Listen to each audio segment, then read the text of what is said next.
Inside the Birds is back. What's going on, everybody? Geoff Mosher, Adam Caplan, a nice midweek Inside the Birds podcast. And Adam, there's not that many games left for the Eagles, five to be exact, in the regular season.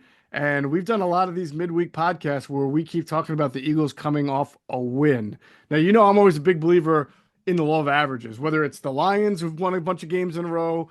The Eagles, of course, have won a bunch of games in a row. It's the more you win, I always say the closer you are to your next loss. Now, the Eagles, though, play the Panthers on Sunday. I don't want to call it a cupcake because the Panthers are playing better, Better. but a good chance for the Eagles to keep extending that win streak. And I do wonder, as we look at the schedule, are we going to be talking about a loss anytime in the next 5, 6, 7, 8, 9, 10 weeks? See, okay, so, and I hate to bring up last year because I don't know why the reporters have to keep asking Sirianni about last year. Get over it. This team's completely different from last year, completely. And it's just the way that they play, their style of play, by the way, number one. Two, the defensive coaching staff, brand new staff saved Jeremiah Washburn. As I've said, and I'll continue to say, they got the varsity guys coaching the defense, not the JV anymore. That was a disaster last season. It's completely different. Yeah. So I hear you. Well, last year would be the ultimate of what you're saying because they were living dangerously every week. It was amazing how they'd somehow come back to win or win that when they were 10-1. But man, this thing looks so different. Their confidence level is ridiculous, particularly on defense. The discipline, the buy-in, the coaching is fantastic, and we're going to keep talking about the coaching, folks, until we're blue in the face because coaching matters. I mean, I've said this now for 7 years. If you ever thought coaching didn't matter, you don't know football. It's just last year was a perfect example of bad coaching. Why do I say that? You and I talked to a bunch of coaches in the offseason of other teams who they volunteered based on what they saw on tape. The coaching wasn't very good. The lack of discipline. There's a saying in coaching, if it's happening, you're allowing it. The lack of discipline from the players last season was pathetic. And that shit ain't going on anymore. I'm going to say, you heard me curse. I had to do it. It's just not. And I give Nick Sirianni credit for all the crap that he took from the fans and some of the media. And some of it's deserved, by the way. You got to act like a head coach. Mm-hmm. He deserves credit because the discipline is terrific. They found their identity, as my friend Sterling Sharp would say. Sterling would say, by the way, he needs to get in the Hall of Fame. Sterling would always talk about team must have an identity. As you put in the title of Inside the Tape with Cosell last week, they sure as hell have an identity. Absolutely. They certainly do, and it's a joy to watch. I've given in to the run game. I've thrown them up the white flag. I get it. It's working. Coaches will yell at you when you ask why you keep doing this because it's working, and then I shut my mouth and I go, okay, sorry. Right. It's good coaching. We always say that, when something works, you go with it. Keep doing it. Until they make you stop it. Right, which is what we thought was going to happen against Baltimore, and they did. They stayed on schedule with the run, but Jalen had Hurts land for the ball 19 times, I think was the number. But it worked. The defense is elite. Yes, I said it. It's elite. Who the hell knew? It's real, by the way.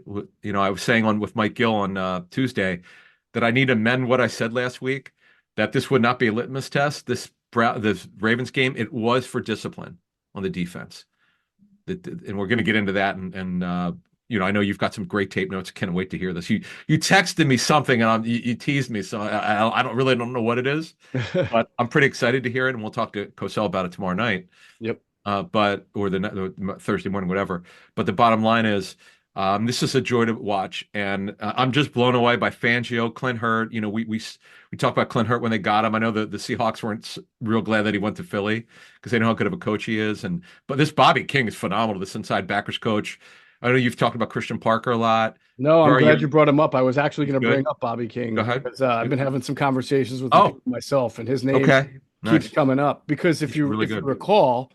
And listen, it wasn't from our opinion. We were talking about going into the season, how organizationally the team wasn't sure what it was going to get at linebacker. I mean, if they knew Zach Bond was going to be this good, then they wouldn't have signed Devin White for the money that they signed him, right? I mean, they didn't know. And Vic has been honest about that. How he signed him to be a special teamer / maybe edge rusher in the rotation. Vic's idea was, well, maybe we can, turn him into an inside linebacker. I've done it before with some other guy. Maybe I can do it again. But even Vic tells you, until you see it, you don't know that a Who guy's know? I mean, see who and knows? diagnose and have the Yeah. right instincts. So they got great coaching from Bobby King, as you mentioned, a little bit of luck involved there, good evaluation of just good raw athletic talent, and it came together. But yeah, nobody could have known that. So the Eagles went into the year, wondering, do they have starting caliber linebackers? And as we like to say, a couple of people were like, yeah, they've got two backup linebackers. Well, no, they have Yeah. two starting caliber linebackers. One of them who's probably, honestly, in a strange year, you could probably say Zach Bond is a candidate for Defensive Player of the Year. Usually that goes to the guy who has the most sacks or most interceptions, but the guy who has the most sacks this year plays for the worst defense in the NFL. That's Trey Hendrickson playing for the Bengals. The guys who have the most interceptions are safeties. It's Kirby Joseph and Xavier McKinney. You don't usually see safeties win it. So I'm going to say Zach Bond will be a candidate who probably won't win it, but he's played like one. And that is the unbelievable thing because, again, the organization wasn't sure what they were going to get from these two linebackers. And what they're getting is a really solid starter and a guy who's playing at all pro level. I mean, Kobe Dean, he got off that really bad start in training camp. We've highlighted this many times where his worst practice was the practice at the link, and he just look at he just had a bad practice, right? Yeah. So, but ever since then, it's been the steady climb. He's a terrific blitzer. I love the way that Fangio uses him. I mean, he's super downhill, getting the job, really having a breakout season at inside backer, staying healthy, knock on wood. The Zach Bond situation, you and I don't vote for AP. I know Rob still writes for the AP, correct? I think I Rob believe does. you. Yeah. Oh, yeah. He's their main football writer now, I Okay, think. so Rob's got to spread the word about the writers have for all pro. They've got to get it right. If Zach Bond can, he's not. Maybe the Tampa Bay game because the whole defense collapsed against Tampa Bay. But quite frankly, he's playing at an all pro level. That's like incredible. That's Yeah. elite. Yeah. I mean, when Listen, he Cosell, deserves it. I'd be stunned because, no matter how much a guy stands up I and know, bangs on the Fred Warner. table, the voters vote for who they know That's and my names that point. sound Right. familiar. So it's going to be really, really difficult. I It'll be hope, hard, but I hope, good. and we're all guilty of it, by the way. I know. Sometimes I do as much research as possible, but we have to do the special teamer of the year every year for PFWA, and I have to put a lot of Mhm. work into that. And there are just some guys who I you think you ask. know them all, but I try to ask around, but we miss Yeah. some. I mean, that's just the I human know it's nature of it. impossible. Yeah. Sure. No, but the reason why I hope Rob spreads the word, if this, if Bond through our eyes, right, and everyone watching's eyes says, "Wow, this guy played almost a perfect season." Pro Bowl, forget that's like obvious. Yeah. If there needs to be an investigation if he's not a Pro Bowler, but he has to be in discussion to be an All Pro, and it's one of the all-time stories that in our 7 years we've done the show. I mean, it's just so unlikely, and it sounds like a great guy, by the way. I've talked to people who've been around him and Heard the same. very humble and it's so grateful and it's a great human story, really is. Yep. And I love how Vic told it. When Vic spilled the beans, I almost fell off my chair when Vic told the truth. He wasn't criticizing Howie. He just said Howie had an idea as a backup edge rusher and a special teamer. And he goes, "Nah, I see a little something different. I see a couple things." And the reporters did a good job of asking him. But he only said, I think, I don't have the quotes in front of us, but I just remember he said, "Oh, I saw a couple snaps where I'm like, wow, he made movement like an inside backer would move." Come on, it's just and by the way, the money 3.5 million is basically decent backup money. And we'll at some point we'll start looking to what the contract would look like. Like Van Mhm. Ginkel got 10 million, right? Was his teammate at Wisconsin, and ironically was a guy the Eagles were looking at, but the 10 million a year was a non-starter because he was coming off a broken foot, so it's never going to happen. But and I remember we put it out when they signed him, they were thinking he could do both. But I never thought he'd just be an inside backer, then occasionally line up on the edge. Like this is it's a really an amazing story of a story, by the way, with this defense. Other than Jordan Davison, he's not Jordan Davison. Vic talked about he plays a little bit too high sometimes, but which means standing up, needs to get lower. You can't find a weakness on this defense. That is the most amazing thing. Show me a weakness on this defense. No, I haven't seen one in about 8 or 9 weeks, to be honest with you. It's been Tampa Bay game. They yeah, sucked at Tampa Bay. but yeah, that was the last time I saw a questionable defense from the Philadelphia Eagles. I think I made this point in the last podcast. When is the last time you saw an Eagle in the pass defense just straight beat by 2 steps for a touchdown or a blown coverage? Hasn't happened, In right? fact, Well, I'll get to this later in the tape. Good. There was a really key third down stop on the Ravens' opening drive of the second half where they got deep into Eagles territory. And the Eagles were in man coverage, and it was right after Quinyon Mitchell left because he got his knee over Oh, on that screen, and yeah. Keely Ringo was in. And I think Mhm. the Ravens called this play on purpose just to go at him. They called like this strange motion involved bunch formation on the left side, and you had guys running all like around routes, and the Eagles played it perfectly, even with Ringo in there, and covered it up. And that was the play that Vic called a sim pressure, and Bond went through and got the sack on Lamar. But that was a really perfect coverage. I mean, a perfect marriage of coverage and pressure, because the reason why Bond got to Lamar is because when Lamar was looking for any one of those three guys in that bunch formation on the left side to get open, he couldn't find one. And I think he was so surprised that he couldn't, that, he didn't even have time to run away from Bond, who was blitzing. But that right there, I watched that play three times, Adam, Mm. thinking, do you know how many times last year all three of those guys might have been wide open? Forget one guy getting wide open. All three of those guys could have been wide open. So See the Seattle game. Remember amazing. that Seattle game? Oh, yeah.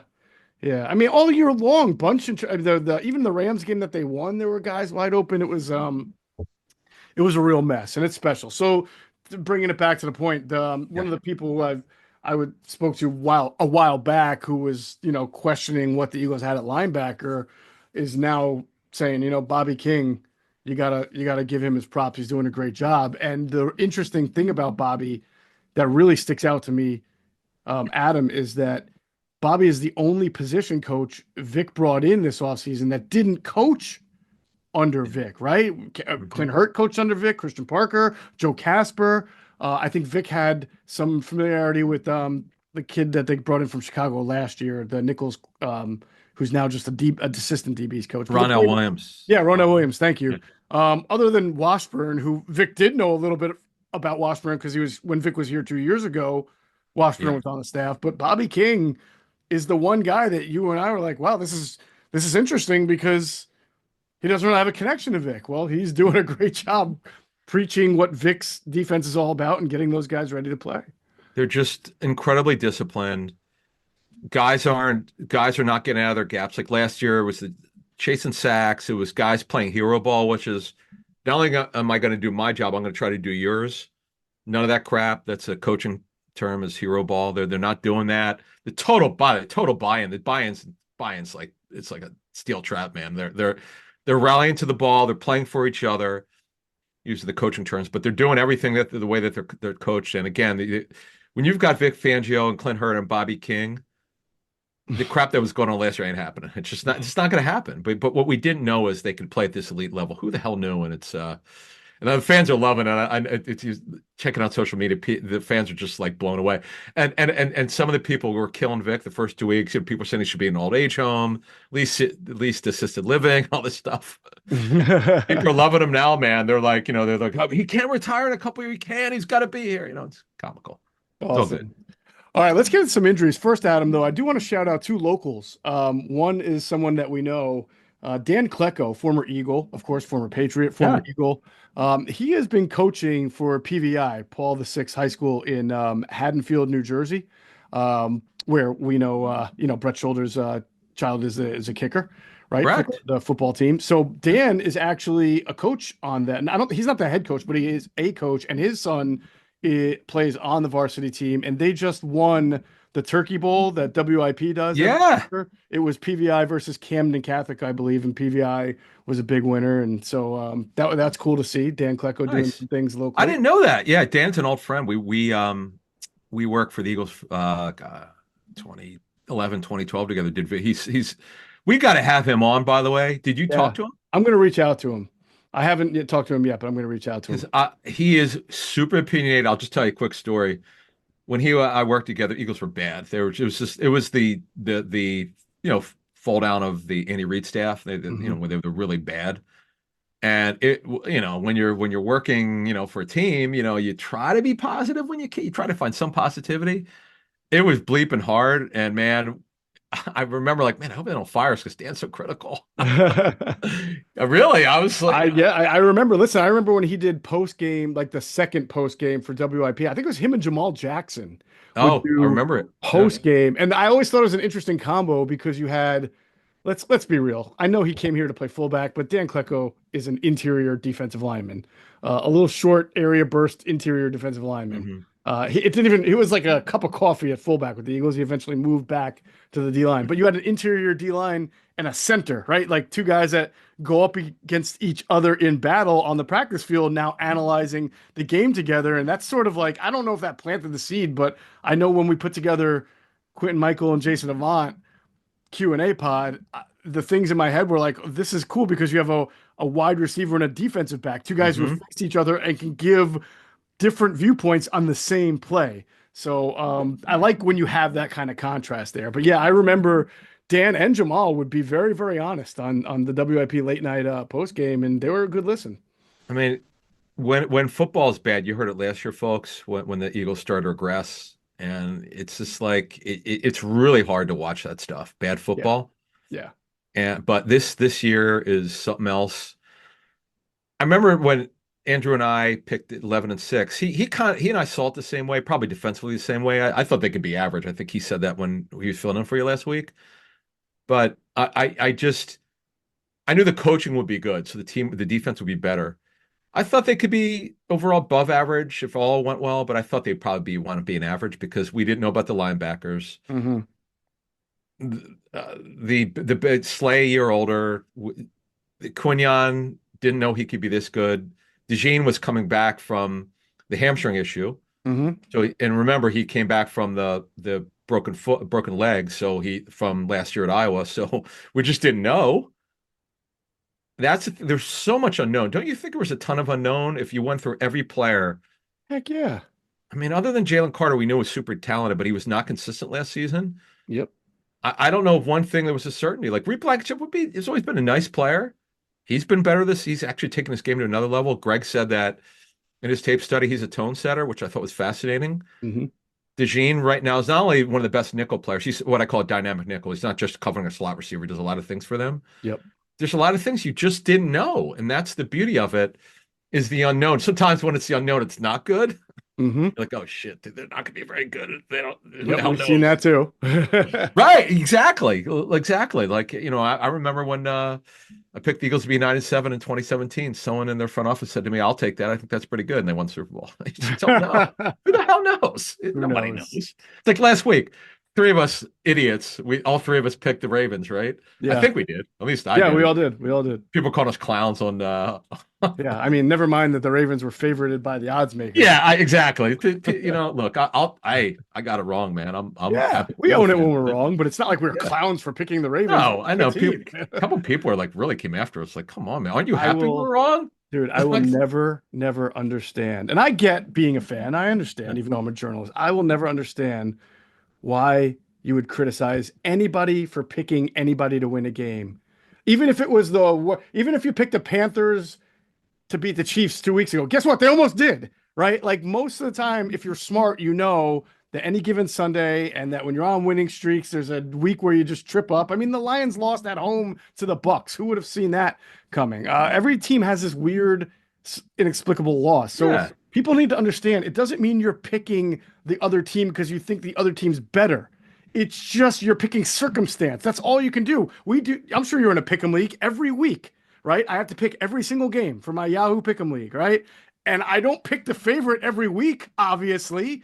That doesn't make me a clown that I pick upsets that don't happen. It's all about trying to figure out who's going to have it that week and who's not, and it's tough. So I'll never understand why people get bent out of shape about our picks. They need no, to like lighten up. I agree with you. But what I was saying earlier, and we'll move on here, is that the reason why I said I have to have an addendum, I was saying this with Mike Gill. I'm like because I just felt that Fangio and his staff and the players preparing for Lamar Jackson, who, by the way, before this game was just so good. I mean, he Mhm. he wasn't bad in this game, but they did such a beautiful job. Uh, I'll be interested to see what you thought about the tape, and we'll talk to Greg tomorrow night. Mhm. But and we also talked to our the Patreon people were able to ask him a lot, by the way, in the video chat last night. But The bottom line is that this game plan that they played a 5-man front. They made sure they took the edges away best as possible. Did a great job of not. And Greg talked about this in the pregame. I think you brought it up. You can't go. You can edges cannot get upfield. Yeah. That's not what you want. You want to play more of a mush rush, Right. Right. lanes and stuff, and the Yep. discipline. It shows that the guys want to be coached. That's another thing that's very obvious. They want to be great, and Yep. that's not. By the way, it's really not the case around the National Football League. There's so many teams who guys want to do it on their own. Yep. Hell, the Dolphins, a lot of the veterans turned on Vic last year. I mean, they didn't want to do it. They didn't hate his defense. Well, Hmm. nobody hates it here. They're sure as hell is buying. No, and the fans are loving it too. Oh That's yeah, yeah. man, this team is connecting with the city in a really good way. Hmm. Last shout out, my barber, man, for 20 years. His name is Vince. He's the owner of Taheem's Barbershop in Turnersville, New Jersey, at 2901 Black Horse Pike. Has been playing inside the birds in full rotation in his barbershop. All of our Nice, man. shows. Yeah, he told me like he's been playing our shows, Q&A, inside to everything. He just puts it on his smart TV and lets it play on YouTube, So and cool. everybody gets to watch it and enjoy it. So I want to tell him how much I appreciate it. He's We an do. amazing barber, Thanks, man. and yeah, he's excellent. So again, Taheem's Barbershop in Turnersville, New Jersey, Taheem's? 2901 Black Horse Pike. Taheem, Tyheem. Oh, Taheem. Taheem's Okay. Barbershop. Yeah. We should because remember Rivers would play it in the sports book. Like Yeah. you couldn't hear it though. Like, but you could see it. It was kind of weird to see our heads about Yeah. five 500 feet high. But I know where you're going with this. We should put it out right here. If you own a business yeah, and you have a smart TV, if you have a customer service business and you put Inside the Birds on full rotation, take a picture of it, let us know, send it to insidethebirds at done. gmail.com. Tell us your business. We will thank you Yep. on there Get a shout personally out. here. Yeah, we'll Hell definitely yeah. give you a shout Great out. idea. Yeah. Yeah, Hell yeah. love it. Sure. Love it. And we Thanks. appreciate anybody who does it. Really do. All right. Let's get into the injuries. We'll go with the offense first, Adam. Tell me when's the last time the Eagles played a game with AJ Brown, Devontae Smith, and Dallas Goedert? Well, first of all, this season it can't be more than 3 or 4 games where they played together. Can't be. Can't be. I mean, it's a shame. It's just people want to know why Hurts is not having the kind of season like he did in 2022. Well, first of all, they're not throwing as much. There's got to be. I think that look. It also at times the offensive line's been banged up. Obviously, Barkley's been elite, best running back in football, one of the best in NFL history. The kind of season he's having, but also this is part of it. Not having everybody together. Jalen's confidence. In Calcaterra's shown, Goddard's been up and down despite them being playing together for such a long time. But the bottom line is he's got this knee injury. It's as we understand it week to week. We don't know exactly what it is. We're looking into it. They're very light at tight end right now. They only have 2 healthy guys. Calcaterra, who's been a great story of development. He'll never win an award for blocking, but he's better. Mm-hmm. And CJ Uzama, who had to play a bunch of way more than I expected. Now, I'm sure some of it had to do with Goddard being out, but CJ still, he's a wide tight end, which means in line. Calcaterra is the move tight end, and you see the way that they use both. EJ Jenkins is on the practice squad. He's out of elevation, so to get him to the 53, they got to cut somebody. They got to make room. So they're in a tough way right now. I'll be fascinated to see what they do with Goddard here as they evaluate his timeline. The Eagles, I have to give them credit. They've done a great job of properly evaluating when guys would be back. Because remember the year with it was AJ it was Alshon Jeffrey, excuse me. Alshon Jeffrey. One year they made a bad mistake in terms of he came back way longer than they anticipated, and they could have put him on IR. They never did. Mm-hmm. Or whatever the case may be, they didn't. They should have done it immediately, kind of like they did with was it Mailata? Somebody they did Yeah. immediately, and it was perfect. That he Yep. came back the week he was eligible. So you worry about that. Devontae Smith, he's missed the last 2 games. He's now missed 3 games. He had the concussion earlier. Britton Covey with the neck. He was seen in the locker room with his teammates moving around pretty good, but we'll see. Don't know. Neck injury. Always concerned about that. Slay missed the last 2 games with a concussion. We saw Milton Williams left for a little bit, came back. Good. It's good to see Quinyon Mitchell, as we talked about in the post-game show. Boy, that looked friendly fire, but Bennett's leg back. But he came back. Anyone else? Johnny Wilson, by the way, did not travel with the team with that hamstring. We should mention that. Yeah. It's always concerning when a guy with a hamstring doesn't travel, and it was only a bus ride. So we'll see. Yeah, so I mean they're pretty banged up here on offense. I mean, we'll see with Devontae Smith if he can get out there and get more work in. And Yeah. it would, if you don't have Devontae and Dallas, that's really tough. I mean, even if it doesn't matter if it's the Panthers, just in general, like you Yeah. said, Jalen Hurts should, he's going to want his most trustworthy pass catchers. So, um, hopefully things will improve for Dallas over time here, and they can get him back on the field sooner than later. Real quick. So they have six receivers on the 53. Hmm. Smith, who's hurt, AJ Brown, Dotson are healthy, Covey, neck, Wilson, hamstring, Anais Smith, who dressed but did not play. Right. So not only is Anais Smith almost certain to be up this week, they cut Kyle Phillips and they brought him back to the practice squad late last week. They also have Danny Gray, who could run yet another 49er. So they have guys, but look, they haven't had work with Hurts, so it's a problem. But Hurts seems to have a little bit better chemistry with Dotson than he did earlier this season. I'm not saying he's A going to little get bit. 10 targets Right. if Smith can't play, but I'm just saying, there's something Yep. there. Yep, definitely. Andrew has talked on Inside the Locker Room podcast about Danny Gray, who apparently is having good practices. He's getting good feedback, and I know some of the players have told Andrew in the locker room that Danny Gray is doing well. He is a guy who has a lot of speed, but yeah, they're not there yet. I mean, I would just say anybody who's hoping that the Eagles ease up their workload on Saquon Barkley, that's not going to be happening anytime soon, I don't think, because right now they need all the offense that they can get out of Saquon until they either clinch this thing or are not, or until the seeding is decided. Saquon's going to be getting fed the ball quite a bit. Um, all right, we'll get to the defensive injuries in a second. Adam, we constantly talk about going to see sports live. There's nothing like it, whether it's NBA game, a college basketball game, anything else, any sports live. Of course, the NFL, Eagles, and college football is great to see. And you can get great tickets to see any sporting event live using the Game Time app.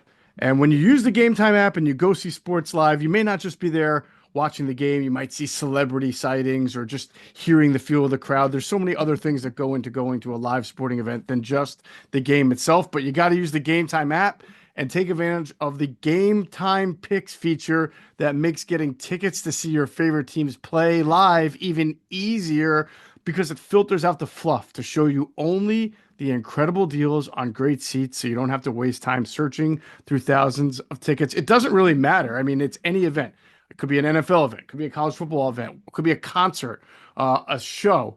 It'll tell you what the best deals are for the row that you're sitting in, what the values are for the show. It's got the super deal and it's got other tiers of deals that you're going to want to scroll through that just save you so much time than going through every single ticket that might be available. That's the beauty of the Game Time app, along with the fact that your purchase is covered with the most flexible customer service policy in the ticketing industry. That includes event cancellation, job loss protection, and of course, the Game Time's lowest price guarantee, or they credit you 110% of the difference. You guys all know my favorite function is the seat view that you get a panoramic view on the app from your seat before you buy. It's just a fantastic app for getting tickets. So take the guesswork out of buying tickets with Game Time Picks. Download the Game Time app, create an account, use code BIRDS for $20 off your first purchase.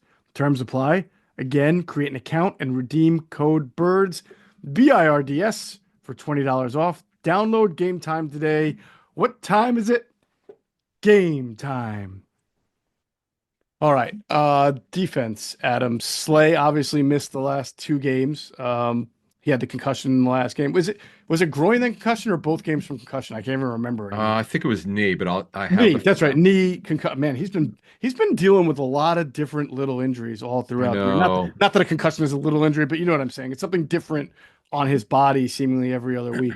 So he has had reported from games, knee, groin, ankle, and concussion. Look at my Mhm. master. I chart everything that the team Yep. either is listed during the week or in game, even if it's not on the injury report on Wednesday when they played Sunday. But if it was listed in game, I still list it. Look, he's the oldest starting outside corner in the National Football League.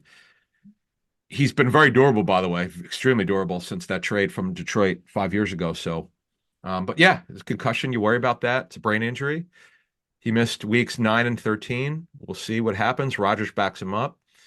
I It's been a boy. By the way, he's been a good story. I know people say, "Oh, teams are going after him." Yeah, I mean he's smaller, but he could run. He's very aggressive. He's very confident. He's kind of rebuilt his career. He's done. Remember, don't forget he missed the first 3 games due to a broken hand. He's Yeah. done a good job. I mean, no Eagles fan should be complaining about Isaiah Rodgers, given what the Eagles have had as the number 3 corner over the last 15 years. Look So, last year. or Look at even, last year. yeah, just go back to last year. How But many nickels did they have? Didn't we count 6? It was at they least had they had if six nick they had yeah they had 30 cents worth of nickels, and none of them were any good. yeah, they had Danny Dimes, Daniel Jones. But Yeah. anyway, so yeah, oh yeah, Reed, look, Blankenship. Look, he has history of concussions. Now this year with Reed, he had an illness. He was ill against Tampa Bay at a shoulder, didn't miss any time, and now concussion. Majority of the time, players do not play the next week, but we've seen this though this year with concussions. Some players around the league have had the concussion the previous week and play the next week. It's not out of the question. Right. But when I first started covering the league, you may remember this. I don't know if you're covering it then. It was 2000 to 2003. They actually had 6 concussion grades, I think 6 or 9. I can't Was it remember. that many? Holy It's cow. ridiculous. I Well, and, forgot. and and thankfully NFLPA said enough of this. It's too subjective. Hmm. Because unless you get a brain scan, how the hell could you know exactly what it is? Yeah. So anyway, so with Reed, you worry about this. He has a history of concussions. And how about Tristan McCollum, huh? How about that story? How about it? Again, just another example of a guy coming in and the defense just Crazy. being so in sync that Yeah. everybody can adjust on the fly. Andrew DeCecco wrote a really nice story on InsideTheBirds.com about the defense and how it's come together and how different guys have had to play different roles throughout the year, and how everybody has just kind of gotten on the same page. CJ Gardner Johnson had some really interesting quotes about it. CJ Gardner Johnson, by the way, He's bounced back. but Big time. he not Right. yeah. I mean, Not as yeah. bad as remember, he was getting burned earlier this Yeah, I year. mean, he's not really been asked recently to have to cover a man in the slot. But my point was going to be because he Okay. got hurt for most of the year, but he did play for the Lions in the NFC Championship game last year, right? Pectoral and pectoral. Yeah, he did a great Yeah, job. so he's gunning to play in his third consecutive NFC Championship game. That's Oh if the wow, I Eagles hadn't can even make it, thought he'll be about in the that. third. That would be Great pretty point. amazing. Um, But I just want to say, did you hear? Did you no. when they got down 9-0? This is a great story of leadership. He relaxed everyone, told them to calm down on the sideline. Just we'll be okay. That was Hmm. great. I'm glad he mentioned that. We should mention that. That's That Cooper because he gets a DeJean. bad Yeah. rap, you know. Oh, CJ. I'm sorry. Yeah, These are CJ. DeJean. Yeah, no, But you no, don't DeJean get it said that. that. He Hmm. explained it, and he also explained on WIP on Monday. He was on the Players Lounge with Right. Ike and I forget who else. Hugh and LA Shore Parks. I think were hosting, and I just happened to hear it in my car. Hmm.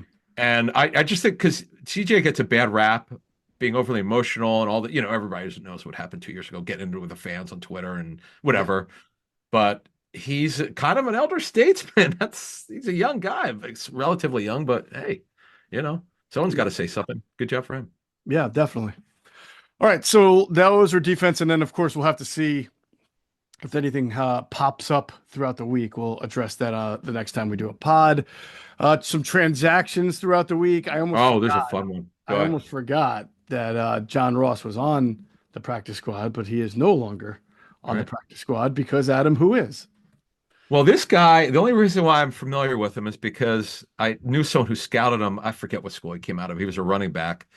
And then the Titans moved him to fullback. Carrie Blassingame. Who's Carrie Blassingame? He was Derrick Henry's fullback for 3 years. Guess what? As you said off the air, very astute. And it's got to be more than 5 plays, though, I would think, because the most I think that Van Sumer got maybe even 5 snaps at fullback in one game. For one game, I think maybe the most snaps he at fullback might have been 5. But anyway, this guy was a good player. I don't know if he was a Pro Bowler. I have to look it up at one point if I ever did it. But Hmm. I know he's a pretty athletic guy. He catches the ball a little bit. He's not here to catch it. He's here to block for not Derrick Henry, who the Eagles played last week, but for Saquon. So they're giving away the answers to the test. They're telling you they want this fullback thing, like this little fullback thing. Mm-hmm. But no offense to Carey, but Ben Van Suren was a much better athlete. So, and what did Greg tell us months ago, a couple months ago? Like he had heard from inside the building that That he had Ben like the Simmons best had. hands on the team, including wide receivers. I almost didn't believe I it. I know I don't know about Like that, but nobody's got better hands than AJ Brown. I don't care who although you. AJ's had concentration Actually, that's drops. true. Well, fine. Devontae Smith. Although I Yeah, don't think Devontae. AJ's had a concentration drop this year. No, correct, Yeah, correct. yeah. Fact, you know it's funny. We haven't mentioned this all season, and shame on us. The Eagles were amongst the leaders in drop passes in terms of not having them. They Hmm. were in top three the last time. I look at a lot of miscellaneous stats. The fact that you know what, I'll make sure we talk about these maybe in the preview when we for Friday morning show. I'll look it up. I get access to that stuff, so I'll look it up because that's good, man. That means Aaron Moorhead. We've rare God the 7 years he's been whatever he's been here. I think we've mentioned him not much and usually not very positive because of what happened in 2020 to that group. But Hmm. good for him. That's good coaching there. I mean, it's a good job of the guys not dropping it. Now everybody can be familiar with his blasting game. So that is Yeah. Reminds me of is it in Bay Area? Is it a Berlin game? I forget. One of those games. yeah, Berlin game. Yep, Yeah. yep. I actually stayed Right there in around San yeah, Francisco. for Niners camp one year. It's funny. Anyway. All right, so the Eagles have also said goodbye for now to Paris Campbell as he was waived, and then he went unclaimed on waivers. So we'll Yep. see what happened. He played a pretty decent amount in that game because he had A to. lot. Yeah, Did yeah, you and see? early too. Like early, I think he was the target of Jalen Hurts' first pass He in the was. game, if I'm not Yeah. mistaken. So Yeah. yeah, He played 50% of snaps. Holy smokes. yeah. Wow. How do you think he was? So he probably had the oxygen mask on at the end of the game. Wow. Wow. Well, here's why. Because it was Brown played 96% of the snaps. Campbell, Dotson played 64. Campbell played 50. Yeah. And Covey hurt his neck, so he probably would have played more. And remember, Anaya Smith, they decided not to use. So, Hmm. wow. Okay. Wow. They thankfully for their sake, they brought Paris Campbell up. So, Yeah, I really thought by this, even though he started off the year slow and then had the injury, I thought by now that we would see Anaya Smith on punt return and as an occasional slot receiver. And they're, yeah. just not comfortable with it yet for whatever reason. So we'll see what happens there. Uzama and O'Shawn Mathis go back to the practice squad. They went back Correct. on Monday. They revert Correct. back. They Yep. both now Uzama, is he out of elevations or does he have one? Let me double check. I will tell you in about 30 Well, you seconds. check that. He had a really nice block on Yeah. Roquan Smith wears zero, right? That was his number. Correct. Yeah. Yeah, he had a nice block on Roquan out of 12 personnel on a little pitch to the left side to Saquon Barkley. So it was Mailata and Uzama had to kick out to the second level. And hey, you get your body on Roquan Smith, you've done your job, and Uzama did his job on that one. So that was nice. He is unfortunately out of activations. Wow, the last 11 through weeks 11 through 13. Yeah. So that's what Blasting Game's gonna be. He's gonna be elevated, isn't he, He, for the he Panthers? might be the he might be the Y tight end. Who the hell knows? They're gonna use like yeah, like they'll still use Calcaterra. Well, no, with Goddard out. Oh my God. So who's the two tight? No, he can't be the wide tight end. Jenkins is out of elevations, No, right? he is. So's Uzama. How the hell is that even? I didn't even know that They're until gonna you have to asked me sign about that. somebody to the 53. They cannot go into this game with Well, okay. Calcaterra and Carrie See, Black. okay. Let's talk about this quickly Uh-huh. because I've said this so many times, and they won't cut Eli Ricks. We're not saying they should cut him, but the fact of the matter is, and I know they had him up for this past game, but he didn't play on defense Yeah. because they need a corner. See, You got to here's sign the Jenkins. You have to sign Jenkins. yeah, they have to. But what I'm saying is, see, the problem that is, let's say they cut Ricks, right? Hmm. And he passes through. Now you could elevate him. You could elevate him if he passes through waivers. This is what I brought up 3 weeks ago. Who would really claim Eli Ricks? I mean, I know Seattle. They got Josh Jobe. I know they got Josh Jobe. So you always would because they like tall corner Seattle. Yeah. Yeah. I mean, there are a couple of teams out there that might like the tall physical corner like that Eli Ricks is. Is there anybody else that is taking up space that doesn't play a whole lot? Darian Definitely, Kennard? No, definitely not. Go ahead. you're not gonna cut Darian Kennard because No. They like him. I mean, Nick Gabe Gates. They could have do a wink, wink, nod, nod. We'll cut you. We'll bring you back. To the practice squad. Yeah, he has two elevation. No, he only has one left. Holy, really? Yeah, he only has one elevation left. Nick Gates, who's on the 53 right You now. know, I thought they had already parted ways with him. I forgot he was back on the 53. That's right. Yep. Oh no, Yeah, yeah. no. Yeah, yeah. He's on the 53. Oh man, It's I tough. don't know. I mean, Yeah. Charles Harris didn't. He was active but didn't play. Honestly, I'll give you every time we have this conversation, I mention this guy's name, All and right. he still somehow finds his way on the field a little bit, but I don't know if he's going to be able to do it anymore. And that's Avante Maddox. Oh, I know fans are sick. I know they're killing The thing Avante. is, he is the guy, he's their dime corner. So when they practice dime, and you might say, well, they only play dime 3 or 4 times a game. Well, it doesn't matter because nobody else is practicing that spot because nobody else has played it. And I don't know that they have Rick's practicing as a nickel. They have him practicing as a corner, if I'm not mistaken. I can talk to Andrew, get the full scoop on that. So I don't know if you can't just, I know he's not playing well, but there's going to be a time where you're playing a team that has really good receivers and you're going to want to be in dime. And you're not bringing Sidney Brown in there as the extra defensive back for man coverage. So I don't know. You know, like I guess you got to hold on to Maddox. He's not playing well, but what are you going to do? I mean, honestly, I talked about this in the post game show, and I don't know if you saw. I don't know if you watched on the tape on Tuesday, but it, Maddox got beat by Nelly. Nelly got him. It just he just Yeah, just didn't catch it. Right. yeah, he should have had more an easy catch, but he should have had it. It is what it is. Now the question is, does McCullum play dime?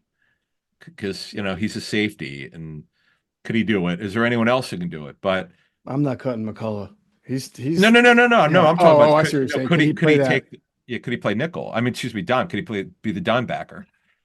They do play a little bit in big nickel too. So it's a tough call. I understand what the fans their angst because he's yeah, I said earlier, who's the weak who's is there one guy who's not playing well? It'll be Maddox. He's just had a tough year. Yeah. Well, the bottom line is someone's going to have to go because they absolutely have to sign a tight end. You can't go into the game with Yes. just Grant Calcaterra Yeah.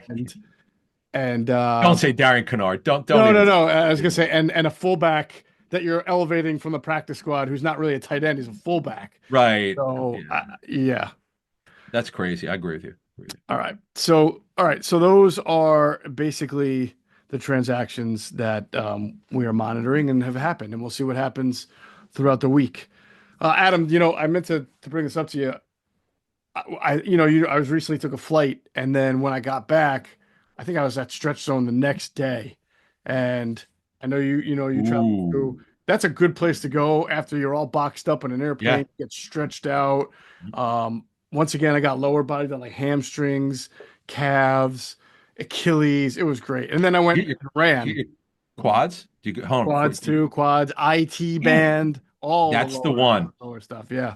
Okay, so the IT band is your outer leg. Mm-hmm. That's actually what Carson Wentz did. He tours with his ACL. It's crazy how he tours. I guess when he dove Yep. against the Rams, he also tore. That's really bad. That might have something to do with he had that weird walk. His gait was changed after suffering that. It's a Mm-hmm. shame. Yep. But so wow, you had quads, folks.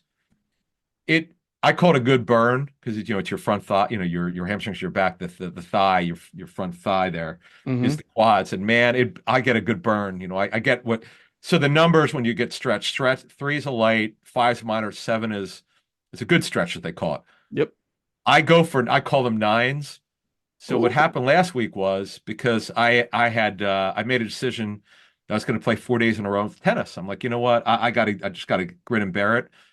So I said to Austin, who stretches me when I go to Exton, I go like 5 or 6 of these stretch zones. But when I go to Exton, I said to Austin, all right, man, I want to go as far as we can, whatever's legally possible. I want to go. So I had my quads done, and when you feel that burn, I call it the burn. You're like, it's good. Oh yeah. I psychotically look forward to it. Don't because Yes, it's I'm the same way. I love the feeling. Yeah. do you that? Because I Yes. thought I was It's the funny. only I one. told Okay. my stretch practitioner Adam the Uh-huh. same thing. I think his name's Adam. Yeah, Adam. That Okay. I was like, listen, I know I'm making a face when I'm hitting that 7, but I like it. I really do like getting stretched out. and I do the they call it the pregnancy yell. Ah! It's so funny, but it feels damn good. So anyway, so for folks, if you're a rower or you do racket sports like Jeff and I do, I know you do pickle, or like my wife does, she's a kayaker. So I Hmm. know she gets done what I get done. I get my traps done. My traps are the worst thing on my body because of the overuse of tennis. Hmm. So you lay you're on your back with the headrest, and I do the reach. If you're watching me on YouTube, I reach I did what I call nines. I am literally going to go as far as I can without getting my shoulder out of my socket. Because so for the first time ever for 3 years, it actually lasted 4 days, which is unheard of. Mm. It's usually a good stretch will last you 2 good days if you hydrate well, sometimes a little bit better. I canceled one of them over the weekend. I'm like, I don't need it because this stretch is so damn good. It's like, I just don't need. I'm just not going to go in to go in. Hmm. I like to go in twice a week, but so I backed it up. And the great thing, I went on the portal, canceled it. You got to do it 12. You got to give 12 hours in advance, and I did that. And by the way, folks, do it just like Jeff and I do. You go on the portal. If you're not a member, you sign up for your 30 minutes free stretch at stretchzone.com. Here are the locations. Haverford, near really right across from Suburban Square. Been to that one many times. See my boy Jared. Spells it Gerard though. Devon near the Whole Foods. Been to that one many times. Exton in the Whiteland Town Center. Hmm. Phenomenal. Whether it's Hassan, Emily, everybody else there, and of course Austin, who's fantastic. South Philly near Graduate Hospital, Montgomery County, where I grew up. Elkins Park in the right across the street from the Yorktown Plaza. And for those of you who grew up in that area, remember the old Yorktown skating rink, which is now defunct. We'd go skate Friday nights. Upper Dublin, Drescher in the Promenade off 611. Feasterville in Lower Southampton Village. New Jersey, Cherry Hill off Evesham Road. Is that where you go? Or you go No, to I Mount go to Mount Laurel in the Centerton Square Plaza. Wegmans? Yeah, okay, the Wegmans. You know that very well. In fact, that's near Greg in NFL Films. It's a Oh great no, place. I'm sorry. I do go to the Cherry Hill. I don't know why. Okay, Cherry Hill, yes. okay. Evesham Road. Off Evesham Road, right? Franklin Lakes and Franklin Avenue, Northfield and Tilton Road, and Princeton and Nassau Park Pavilion. Go to stretchzone.com. You could sign up for your free 30-minute stretch right there. Tell them that you and I sent them. All right. As we talk about stretching and injuries and things, we've got the Panthers Yes. injury updates to get to, and they've got a couple that they are nursing, especially on offense. I tell you, one of the guys who we're going to talk about, their wide receiver, Jalen Coker, we Hmm. had him. Andrew DeCecco did a draft dream special with him. Oh, He went to Holy Cross. you All right, did. this is not like a household name. He's had a really nice rookie year for an undrafted free agent out of Holy Cross. Now, his story is that Steve Smith, somehow, the former wide receiver for the Panthers, Steve Smith, Yeah. loved him, called him. He said he was like the Tim Duncan of college football, if I'm not Ah, mistaken. I really? maybe I have the wrong basketball player, but he definitely likened him to a basketball player of some Okay. sort. And Jalen Coker has had a nice kind of year being thrust into a role there, but and now he's nursing what is it Hamstring injury. a hamstring injury? Yeah, Yeah. here's what happened. So Adam Thielen, think of hamstring, and I remember for fantasy against the Raiders when Andy Dalton went out of his, he had an unbelievable game, and he threw a 9 route to Thielen. Thielen dove for it, caught a touchdown, and then Thielen went on IR on because of that catch. He tore his hamstring. Hmm. So Thielen came back a couple weeks ago, and then Coker was filling in for him, and that's a great find by their scouting staff. But are you saying like somehow I'm telling you, Steve? I think Steve Smith told his old team to draft him because that was the one. Steve Smith said he was the best route runner in college football. Wow, that's a great job by Smitty, number 89. Yeah. Hey. Yeah. Yeah, I don't. I think he was signed as what? Yeah, he was an undrafted free agent at a Holy Cross. Yeah, wow. Yep. So yeah, Coker, they're pretty optimistic that he's going to play this weekend. The guy who really was doing well, really coming on, Jatavian Sanders. They're one of their draftees out of Texas. Two of them that they had. Hmm. He has a neck injury. They think he's going to be able to play this week. Then IR, Miles Sanders, who's it just doesn't happen for Miles, and the only reason Uh-huh. why he's on the team is because the 6 million fully guaranteed. It just didn't work out for him. It's unfortunate. Yep. Ian Thomas, they play a lot of 12 personnel, but he's on IR with a calf. Austin Hmm. Corbett won't be back. Their center, man, second straight year. ACL last year, torn biceps this year. Derek Brown has significant knee injury. He's out for the year. He's a tremendous player. And Shaq Thompson has been an all-time great for the Panthers. He tore his Achilles. So Yeah, they've lost some key players, no doubt. But as you said earlier, they've really improved. They're a competitive team. That choke that they had, and I feel so bad for them. They had the Bucks. The Bucks playoff hopes are still alive. They had the Bucks with 30 seconds left. Somehow the Bucks get the ball back in regulation and they tie it, and then the Bucks win it in overtime. So we'll see Yeah. if they have any juice this week. The Panthers, or are they demoralized? Yeah, I think you got to credit Dave Canales for doing a good job with them, doing a good job with Bryce Young after benching Sure. him early. And Yeah. then, I don't know if he obviously couldn't have predicted that Andy Dalton was going to be in a car accident, but I do think Dave Canales was eventually going to go back to Bryce after a few weeks because you have to figure out, A, did the time off work? And B, is this going to be my guy going forward? And you're just starting to see Bryce play with a little more confidence. He's starting to get out of the pocket. He is an athlete, a good athlete. He can get out of the pocket and make some plays. He's making better throws.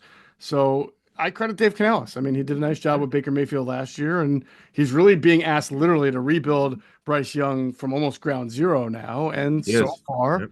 the results are at least more encouraging than they were before Dave Canales got there, or at least before he got benched. So it'll be interesting to see how he does against the Eagles defense. But those are the injuries for the Panthers. Let's pause real quick to hear a word from our friends at Sky Motor Cars. Sky Motor Cars in Westchester is a different sort of dealership. All it takes is one look at their Highline pre-owned vehicles that people all over the country want and need. Owner Brett Schiller makes sure you don't spend a dime of your money before you purchase the car. Sky Motor Cars allows you to make all the decisions regarding your next vehicle. At Sky Motor Cars, you never have to spend more than necessary.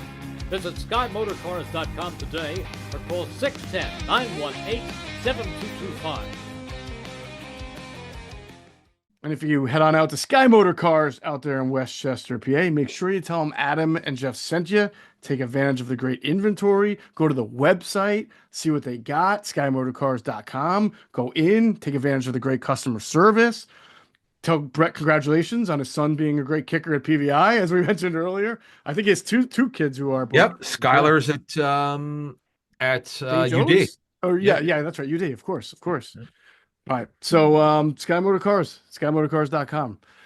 All right. You want to get just a few more observations, right, from the tape. I was Yeah. Go. texting What you did you say? before. Good. So listen, I don't know that we talked about it. I think this is one of the things that really stood out on tape that maybe not as much during the game. I mean, he certainly, you could tell he played a good game, but I thought Josh Sweat played an unbelievable game against Wow. the Ravens because he fulfilled all three responsibilities really well: run defense, pass rush.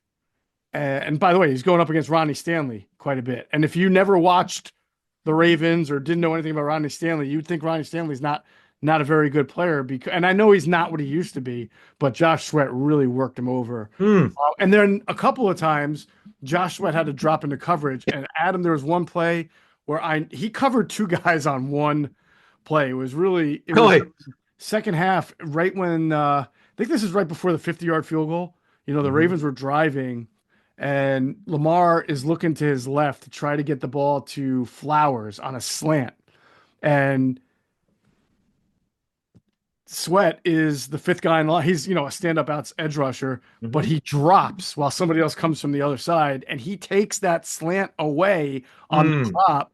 And then Lamar then tries to go from a guy crossing right to left. I think it was Wallace, maybe, whoever was 15 or 16. And as he's crossing into that territory, Sweat sees it, and now he's already, passed off Flowers, but then he gets in front of the crosser so that Lamar still can't throw it. And then Lamar wound up Wow. getting sacked on that play, I believe by Nolan Smith, I think. Hmm. So Wow. really just he just the He's had a whole good year, by the way. yeah, I Sweaty think is he's back. back. He's I mean, he back. may not have the same amount of juice as when he had like the 15 sacks a couple of years ago, but he's just so much more consistent and better than he was at the last 5 or 6 games last year. Oh, Kind of he's crazy. he honestly, I thought he would get benched last year. That's how much he struggled. Hmm. It wasn't good. He just didn't play well, but they didn't have anyone else, and he's revived his career in a big way. You got to think they bring him back or try to, obviously. That's a really good. I mean, that's a question for the offseason because when you give a guy a pay cut and he takes it. I mean, here there might be some bitterness on his part. I have no idea, but I No, would. he accepted. He could have just said, well, I mean, you Well, can't he walk away from accepted it 10 because there was million. nothing better out there Yeah, I mean, 10 million take. is still a lot of money, but no, he took it and he's done a great job. Let's not forget, it's not like he's 32. I think he's only 27. I think it's one of these weird deals where he's still very young. Yeah. So what else do you see on defense? I thought Milton Williams was terrific. I thought he gave a lot of problems to the interior of the Ravens line. Jalen Carter obviously was very good. We don't need to sit here and say how good Jalen Carter is. And Greg, we'll get into it with Greg on the tape. But Milton Williams has played really well. And by the way, Jordan Davis in his limited role played really well as a run stuffer. Um, Now again, he's not playing a lot of snaps. He's not playing in the pass rush. But there are about 5 or 6 times where I noticed that he pushed the guy in front of him back or ripped him to the side and either made a stop on Henry or slowed Henry down so that somebody else, that's his job, right? Open up the gaps for the linebackers and let other people come and swarm. And he did that job really well. And he even had a first down pass rush. So, we know he's not in there on third and long, but on first down, there was like a play action and he ripped the left guard, I think it was aside, and put a nice rush and he flushed Lamar out of the pocket. I think Lamar had to throw the ball away. So good encouraging signs there from Jordan Davis. I mean, not the player that everybody wanted him to be or the organization wants him to be, but you got to start somewhere, right? So if you're playing limited snaps, you got to at least play well on those limited snaps. Yeah. Do you notice seemed to me that Ojomo was taking some of the BG snaps from the edge. I did see not. I didn't see as much on the edge. I mean, the Eagles stunt a lot, so it might have been he was looping around, and they did a lot of stunting in this game. They did a lot of ET stunting, which I think was not just because they do that, but also because when you do that, you create a pass rush, but you also keep guys in the middle so that Lamar just can't run straight up. A lot of teams do this against Jalen Hurts, where since they can't rush, like we said, upfield, you try to create mismatches against an offensive line by doing stunts. You try to get your end to go inside and your tackle to go to outside so that the offensive linemen are confused and don't know who to block. It's just a way to generate pressure with 4 guys that the offensive line might not be ready for, and without giving up letting the quarterback just run straight. So they did a lot of that. They did. This is an elite game plan by Fangio and his coaches, and the execution. Got to give the players credit. It's the game plan, the buy-in, and the execution. I mean, I there's no way to evaluate it versus 22 because there's a different. Cox is still playing, and they had a great defense that year at 70 sacks. Mm-hmm. But just the way that they're playing week to week, they're so consistent. This is a Super Bowl defense, by the way. You can win a Super Bowl with this defense the way they're playing. Oh, the way they're playing, you absolutely can. And you remember how we said that the Ravens had to work for every, positive. Yes. The touchdown that Lamar threw. I have watched this to Mark Andrews when they went up 9-0. Yeah. I have watched this touchdown maybe 15 times because I almost don't believe it happened. The Eagles did nothing wrong. I know. It's just a great play. Lamar, and I don't know of any other quarterback I think that can make that play. Because a lot of quarterbacks there are a couple of quarterbacks who have a very strong arm like Lamar, but he was drifting back about 10 yards and then sort of whizzed it in between 3 people. Like, I don't even think Patrick Mahomes has the guts to make that play, to be honest with you. I mean, he'll probably just find somebody else or run. Like Lamar, that was the most superhuman throw I think I've seen all season. That was an amazing play. We talked about the one to Andrews. Yeah, between 3 Eagles defenders while he's drifting back. I mean, the amount of strength you have to have and accuracy is amazing. And that one, the other one, right? The other one, the 23-yarder down the middle, where Andrews climbed the elevator shaft and got it. That play, I mean, it's just there's nothing you can do. Like that's the thing how great the defense was. There were a couple plays where. Okay, Vic kind of said it, like maybe you could knock it down. Mm-hmm. I mean, it's tough, man. Andrews is a really good athlete, and Lamar's amazing. Mm-hmm. But this is just, and don't forget all the empty yards they got late when they got the garbage touchdown. Mm-hmm. It really gave them 12 points. Let's call it like it is. Yeah. I mean, they really gave 12. This is I don't know if Tucker gave a couple field goals. Ooh, boy. Yeah. But this is, when you, and by the way, on the road, in that stadium, where teams go to die usually, although the Raiders beat them in week 2, but come on, that's super early in the season. But doing it this point of the year on a short week, it's just, I mean, I don't know what else I could say. Give our hats off to the players and coaches. Yeah. And they clearly are on the same page. The reason why I bring this up is because last year, just from the lack of buy-in was so embarrassing. I just this year it's just it's special, really is. Yeah. Yeah. So a couple of other like personnel notes. Yeah. The Eagles, because we talked about this in the pregame show. How would the Eagles defend the Ravens, who are in a lot of 12 and 21 personnel? Because that's usually when you play your base defense, and in your base defense, you don't have a nickel back. So Cooper DeJean comes off the field.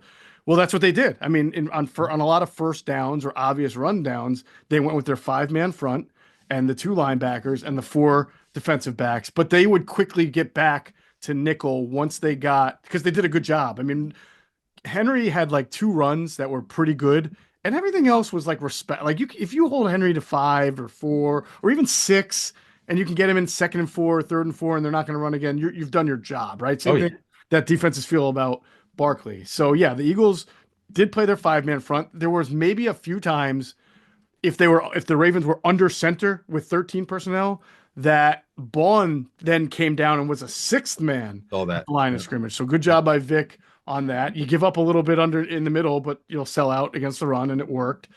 So that was really good to see. Very interesting to see. The Ravens played with an extra offensive line at time, extra offensive linemen, as their, I guess, 12 or 13 personnel. And honestly, it didn't do much for them. The Eagles were still able to get some pretty good run stops out of that. I thought offensively, obviously, the use of RPOs that the Eagles had in the red zone really helped. It was 2 in a row, the one to Brown and then the one to Goddard on the touchdown. And on the very next possession, he tried the same RPO to Goddard, but on the other side of the field instead of the left side, it started on the right side. But this time the Ravens were smart and brought the safety a lot closer. It's almost like they knew it was coming. Goddard got 9 yards anyway, but that safety didn't get caught up in the wash the way Hamilton did on the RPO that resulted in a touchdown. But it still got them 9 yards, and I thought it was a good usage of the RPO in game in general from Kellen Moore. And I'll say that I'll finish with this. Jalen Hurts had 11 completions. Yeah. I mentioned in the postgame show, he had 3 or 4 over the middle that were really nice. Beautiful. They were under center, a lot of them play action. So like you suck the linebackers. The throw is there. That's the only read. You make the read. So I'm not here saying, oh, look, he did a great job dissecting the deep. He made the throw he was supposed to throw. But I think that's fine. I think that's what you're supposed to do, right? Just make the throw on time. That's the thing about the last couple of weeks with the crossers is that it's back foot out. That's all I'm asking for. Just throw it on time, and he's doing that. That's all you can ask. He did do that on that. Yeah. Look, there might be the Pittsburgh game, right? Although, boy, Pittsburgh. I mean, Joe Burrow. Funny, Joe Burrow's been the best quarterback in football this season, but you wouldn't know because the Bengals defense is not competitive. So nobody's talking about Burrow. But I watched a little bit of the Steelers tape just to get a feel for it. Joey Porter, I think had 5 penalties. Yes. And you know what? Mike Tomlin said he said it was intentional. He said, when you're playing against Shaq, you got to use all your fouls because he was saying how. Did he say that? I didn't see. It was. He said when That's you're playing great. against Jamar Chase, who's big and catches everything, you. Oh my God, it was ridiculous. And it was funny. I was told 4 were definitely legit, but clearly he was grabby, and I was like, man, I remember J.C. Horn was grabby in college, but I don't remember Porter. So yeah, he was grabby at Penn State. He was. Okay, he's physical. I mean, when you're a physical corner, you're going to get good player. But anyway, look, this is just to finish this off. This was an elite performance. It's just such a different feel from last season. It's why we brought it up today in the show because I just want to give people an illustration of the lack of discipline and how the coaching was bad. How it was being allowed all the nonsense last year of the guys not playing their gaps, playing hero ball, and you got total buy-in, total respect between coaches and the players and coaches. It's pretty cool to see, man. I mean, it's again, what could you possibly say that's negative? Okay, Maddox, we talked about that. Not very many plays that you did. Yeah. What else? What else? No, I got nothing. Nothing. One last I want to leave you with because I want to make sure we're as fair as we can. The best throw I thought Hurts made was right after a Barkley -1, so it was second 11, Yeah. and the Ravens were in a cover 3, and he dropped back and he threw one right between. And this is I think the only catch Dotson made. It was about a 7-yard comeback, Correct. but right between the hook defender, the flat defender, and a safety coming through, he just put it in there perfectly, read it accurately. I don't even know if it was first read. I just think that he knew that that's where the opening was going to be, and I thought it was a really crisp throw. So for all those who say we don't point out his good throws, I thought that was his best one because it wasn't per se like a schemed open play action sucking in the line. This is like a zone where guys are dropping back and you had to put it right in the perfect spot or else you're going to either get picked off or be incomplete. It was a beautiful throw. That's it. Oh, there you go. Good stuff. All right, cool. That is going to do it for this episode of Inside the Birds, the leading podcast in Eagles intel. And by the way, we'll go through a whole lot more of the tape with Greg Cosell on Thursday mornings inside the tape. We'll have a whole lot more to break down, but that's going to do it for us. We want to thank you for flying with us inside the Birds. Be sure to check out our friends at PHLSportsNation.com. They're enhancing the fans' experience with their coverage of all Philadelphia sports teams. For the fan, by the fan is their motto. So make sure you check them out at PHLSportsNation.com and on Twitter at PHLSportsNation.